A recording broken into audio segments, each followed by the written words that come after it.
హైదరాబాద్ లో ఓబోలా కలకలం. మరో ఇద్దరు గాంధీ ఆసుపత్రికి తరలింపు. హైదరాబాద్ మే 5. హైదరాబాద్ లో ఒబోలా వైరస్ కలకలం రేపుతోంది. అనుమానిత ఒబోలా లక్షణాలతో మరో ఇద్దరు వ్యక్తులు సికింద్రాబాద్ లోని గాంధీ ఆసుపత్రిలో చేరారు.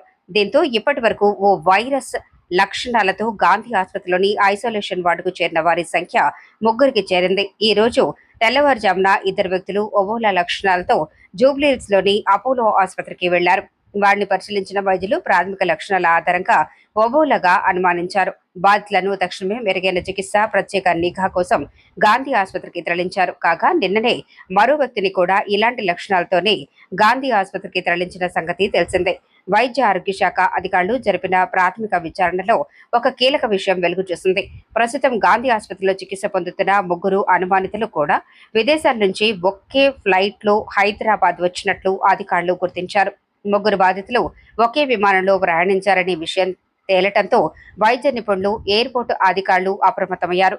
సదరు ఫ్లైట్ లో ప్రయాణించిన మిగతా ప్రయాణికుల వివరాలను సేకరించే పనిలో అధికారులు నిమగ్నమయ్యారు. వారిలో ఎవరైనా ఇలాంటి లక్షణాలు ఉన్నాయా అనే కోణంలో ట్రాక్ చేస్తున్నారు. ప్రస్తుతం గాంధీ ఆసుపత్రిలో చేరిన ముగ్గురికి ప్రత్యేక ఐసోలేషన్ వార్డులో ఉంచి చికిత్స అందిస్తున్నారు. వీరి రక్త నమూనాలను సేకరించి తుది నిర్ధారణ కోసం పూణేలోని నేషనల్ ఇన్స్టిట్యూట్ ఆఫ్ వైరాలజీకి పంపేందుకు ఏర్పాట్లు చేస్తున్నారు. ప్రజలు ఆందోళన చెందవద్దని అధికారులు అన్ని ముందస్తు జాగ్రత్తలు తీసుకుంటున్నారని వైద్య వర్గాలు తెలిపాయి.